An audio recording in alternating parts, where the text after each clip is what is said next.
स्वागत है आपका एक बार फिर हमारे YouTube channel Galaxy of army में। जैसे कि हमारा बैच चल रहा है बैच भगत सिंह। आज मैं आपको बैच भगत सिंह के प्रैक्टिस सेट नंबर 5 से मैथ्स के 15 क्वेश्चंस कराऊंगा।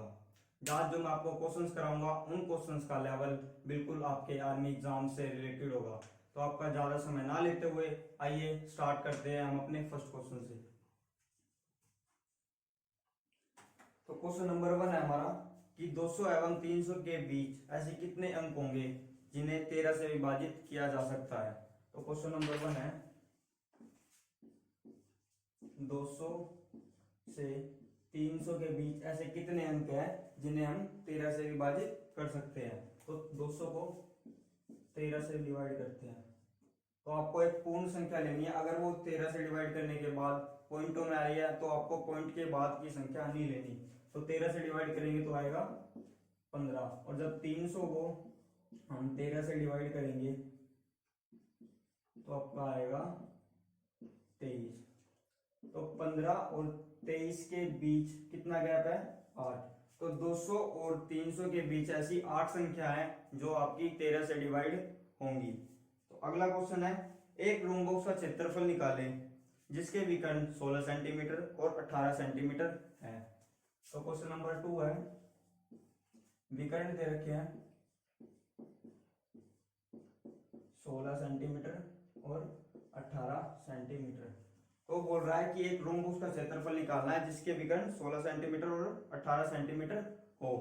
तो रूम बॉक्स का क्षेत्रफल होता है विकर्ण 1 मल्टीप्लाई विकर्ण 2 डिवाइड बाय 2। देखते हैं क्षेत्रफल विकर्ण 1 मल्टीप्लाई विकर्ण 2 डिवाइड बाय 2। तो 1 दे रखा है 16 सेंटीमीटर और 2 दे रखा है 18 सेंटीमीटर डिवाइड बाय 2। 9 16 नहीं 144 सेंटीमीटर स्क्वायर। तो आपका रूम बॉक्स का क्षेत्रफल आ जाएगा 144 सेंटीमीटर स्क्वायर। अगला क्वेश्चन है एक घास के मैदान में एक घोड़ा 28 मीटर लंबी रस्सी से बंधा हुआ है, तो बताइए वह कितने मैदान की घास चढ़ सकता है। तो देखते हैं क्वेश्चन नंबर 3।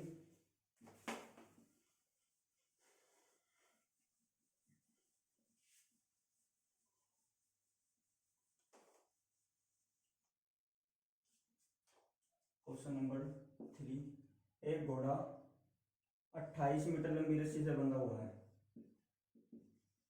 28 मीटर लंबी रस्सी से बंधा हुआ है। तो वो पूछ रहा है कि बताइए कि वह मैदान की कितनी घास चढ़ सकता है। तो वो बस केवल एक लिमिटेड सर्कल एरिया में ही घास चढ़ सकता है जिसकी त्रिज्या 28 सेंटीमीटर होगी। तो वृत्त का क्षेत्रफल होता है हमारा पाई आर स्क्वायर। आर हमारी दे रखी है 28 मीटर, तो पाई की वैल्यू होती है 22/7। आर दे रखी है 28 गुना 28 गुना में 28, 7 से कैंसिल हो जाएगा, 7 चौक 28 और 22 चौक 88 और मल्टीप्लाई 28। अब 28 की जब 88 से मल्टीप्लाई करेंगे तो हमारा आएगा 2464 मीटर स्क्वायर या वर्ग मीटर। तो अगला क्वेश्चन हमारा एक फौज के 6% सैनिक लड़ाई में जख्मी हुए फिर भी 282 सैनिक अब भी स्वस्थ है, तो बताइए लड़ाई में कितने सैनिक जख्मी हुए। तो देखते हैं क्वेश्चन नंबर 4 6% सैनिक जख्मी हुए और अभी 282 सैनिक स्वस्थ है। तो वो पूछ रहा है कि लड़ाई में कितने सैनिक जख्मी हुए थे, उनकी संख्या बताने की कितने सैनिक जख्मी हुए। तो 6% सैनिक जख्मी हुए तो स्वस्थ कितने बचे, 100 - 6 = 94%। तो 94% की वैल्यू दे रखी है हमें 282। तो 94% का यूज करके हम सेना में कुल सैनिकों की संख्या निकाल लेंगे। तो 282 गुना 100 डिवाइड बाय 94। तब 94 को हम 282 से कैंसिल करेंगे तो ये 3 पे कैंसिल होएगा, तो 100 × 3 आ जाएगा हमारा 300। तो सेना में कुल सैनिकों की संख्या कितनी आ गई हमारी 300 और स्वस्थ हमारे दे रखे थे 282। तो कुल में से हम अगर स्वस्थ घटा देंगे तो जो हमारे सैनिक जख्मी हुए हैं वे हमारे 18 सैनिक है जो लड़ाई में जख्मी हुए हैं। तो दोस्तों देखते हैं अगला क्वेश्चन क्या है हमारा।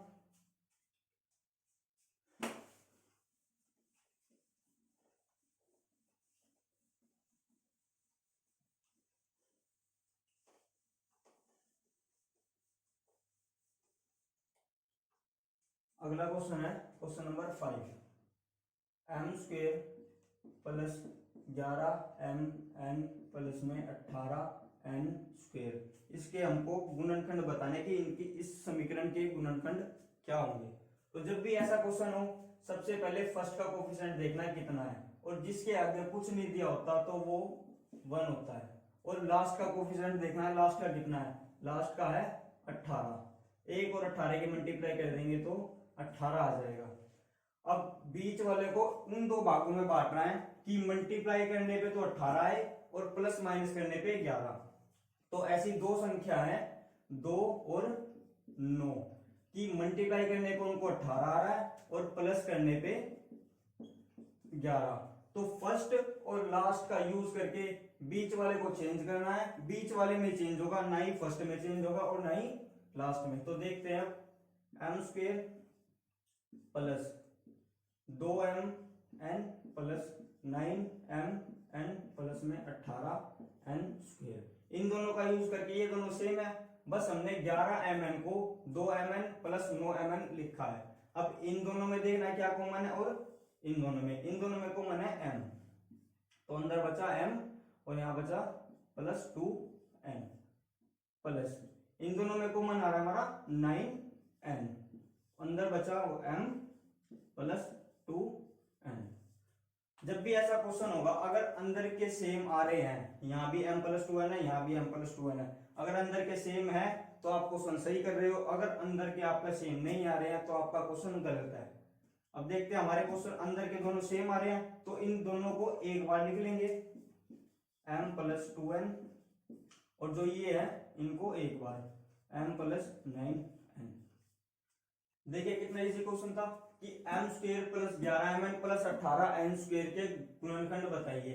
तो फर्स्ट वाले का कोफिशिएंट देखना कितना है 1 और लास्ट वाले का देखना है 18, तो 2 1 गुना में 18, तो 11mn को उन दो संख्याओं में डिवाइड करना है कि प्लस माइनस करने के बाद 11 आए और मल्टीप्लाई करने के बाद 18। तो ऐसी दो संख्या है 9 और 2, 9 और 2 को आप मल्टीप्लाई करोगे तो आपका 18 आएगा और जब प्लस करोगे तो 11। तो m square plus 2mn plus 9mn और 18n स्क्वेयर। तो फिर इन दोनों में कॉमन देखना है, इन दोनों में कॉमन, और ये 2 बार है तो इसको एक बार लिख दिया और जो बाहर वाले को उसको एक बार लिख दिया। तो देखते हैं अगला क्वेश्चन क्या है हमारा। अगला क्वेश्चन है यदि ए बी सी तीन गुणक है तो a minus B union C क्या होगा। तो क्वेश्चन नंबर 6 है a minus B union C की वैल्यू क्या होगी। तो देखते हैं दोस्तों a माइनस बी, और जब भी माइनस की मल्टीप्लाई यूनियन से होगी तो वो हमारा बदल के इंटरसेक्शन में चेंज हो जाएगा। तो a माइनस बी जब माइनस की मल्टीप्लाई यूनियन से होगी तो वो हो जाएगा हमारा इंटरसेक्शन, तो a माइनस सी। इसका आंसर ये होगा जो आपका ऑप्शन नंबर बी है। अगला क्वेश्चन देखते हैं कि पहली n प्राकृतिक संख्याओं का वर्ग का योग जानने का सूत्र क्या है। तो देखते हैं अगला क्वेश्चन।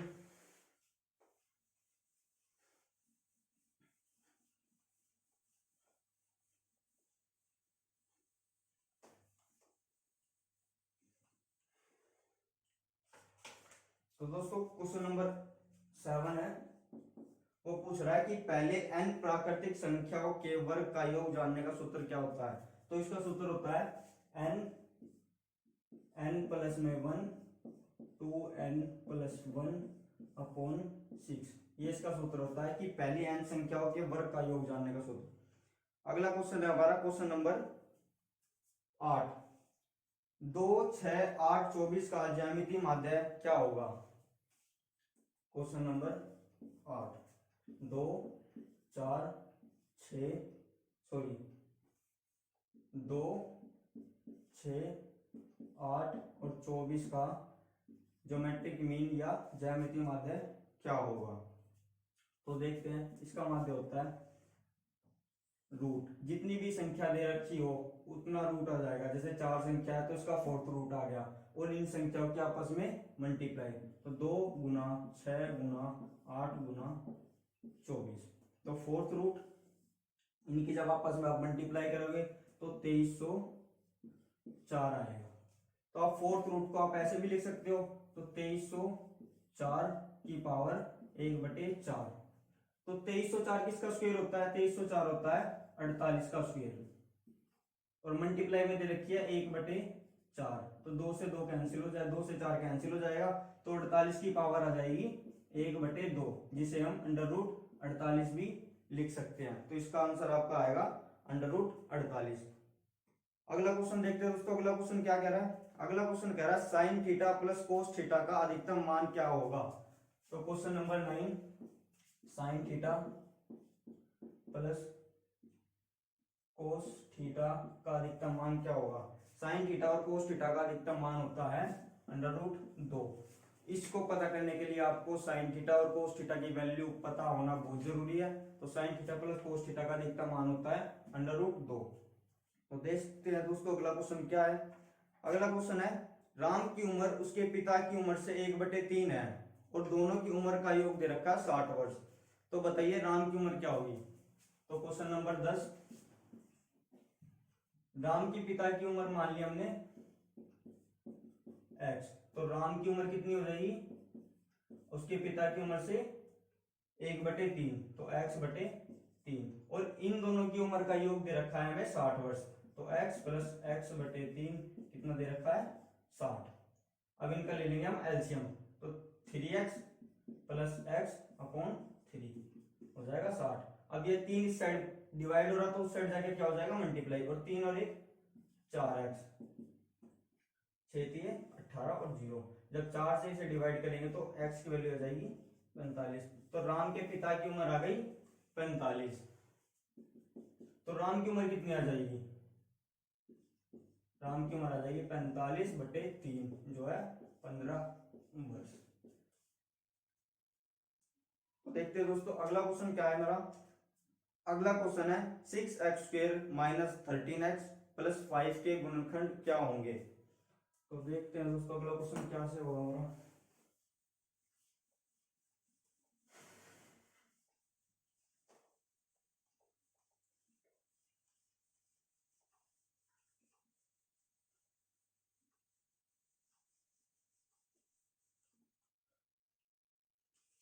तो बोल रखा है क्वेश्चन नंबर 11 कि 6x² - 13x + 5 के गुणनखंड क्या होंगे। तो दोस्तों एक गुणनखंड का सवाल मैंने आपको पहले भी बताया था कि हमें फर्स्ट का कोफिशिएंट देखना है और लास्ट का देखना है। फर्स्ट वाले में दे रखा है 6 और लास्ट का है 5, इन दोनों की आपस में हो जाएगी मल्टीप्लाई, तो 6 पंजे 30। अब इस 13 को ऐसी दो संख्या में तोड़ना है कि मल्टीप्लाई करने के बाद तो 30 आए और प्लस माइनस करने के बाद आए -13। तो ऐसी दो संख्या है -10 और -3, जिन्हें मल्टीप्लाई करने के बाद आ रहा है आपका 30, और -10 और -30 को करने का माइनस माइनस हो जाएगा प्लस, और साइन आएगा माइनस का, तो -13। तो ऐसी दो संख्या कौन सी है? -10 और -3। तो देखते हैं 6x² तो -3x और -10x प्लस में 5। तो इन दोनों का यूज करके हमने बीच वाले को तोड़ा है, जो 3x और 10x आया है। अब इन दोनों में से कॉमन देखना है और इन दोनों में से कॉमन, इन दोनों में से कॉमन आ रहा है 3 और एक x, अंदर बचा 2x माइनस ये पूरा कॉमन आ गया, तो यहाँ कितना बचेगा 1, माइनस इन दोनों में से कॉमन आ रहा है 5, अंदर बचा 2x, और प्लस में से अगर माइनस कॉमन ले लेते हैं हम तो यहाँ पे माइनस बचेगा, और प्लस में 5 कॉमन ले लिया तो 1। दोनों हमारे सेम आ रहे हैं, तो मैंने पिछले क्वेश्चन में बताया था अगर अंदर के दोनों सेम आ रहे हैं तो हम क्वेश्चन सही कर रहे हैं, अगर सेम नहीं आ रहे तो क्वेश्चन गलत है। अब ये 2 बार आ रहे हैं तो इन्हें लिख लेंगे एक बार, 2x - 1, और ये बाहर वालों को एक साथ 3x - 5। ये हो गया आपका आंसर। देखते हैं दोस्तों अगला क्वेश्चन क्या है। अगला क्वेश्चन है यदि 6, 8, 10 x 7 का समांतर माध्य 8 है तो x का मान क्या होगा। तो क्वेश्चन नंबर 12, 6, 8, 10 x और 7 का समांतर माध्य दे रखा है 8, तो वो पूछ रहा है x की वैल्यू क्या होगी। तो माध्य का फॉर्मूला होता है सिग्मा एक्स अपॉन में एन। तो सिग्मा एक्स इन सबको कर देंगे हम प्लस, तो 6 प्लस 8 प्लस में 10 प्लस एक्स प्लस में 7 और एन दे रखे हमारे नंबर 1 2 3 4 5। एन की वैल्यू कितनी है 5 और जो हमारा माध्य दे रखा है वो दे रखा है हमारा 8। तो इन सबको प्लस करेंगे 6 और 8 14 14 और 10 24 24 और 7 31 प्लस में एक्स और 5 यहाँ डिवाइड हो रहा है तो उस साइड जाके हो जाएगा वो मल्टीप्लाई 8 गुना 5 31 प्लस में एक्स 8 पंजे 40। तो एक्स की वैल्यू आ जाएगी हमारी 40 माइनस 31 जो हो जाएगी 9। तो हमारी एक्स की वैल्यू आ गई 9। तो देखते हैं दोस्तों अगला क्वेश्चन क्या कर रहा है। अगला क्वेश्चन पूछ रहा है निम्न में से सबसे छोटी संख्या कौन सी होगी। ऑप्शन दे रखे हैं हमारे, देखते हैं बर्फ कर लेते हैं।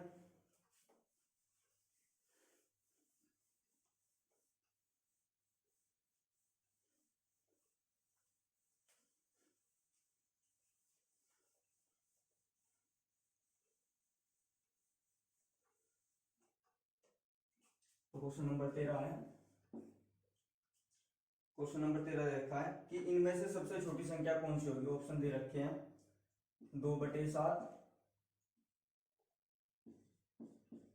बी -5/7 सी -4/7 और डी है 3/7। तो इनमें से सबसे छोटी संख्या होगी -5/7।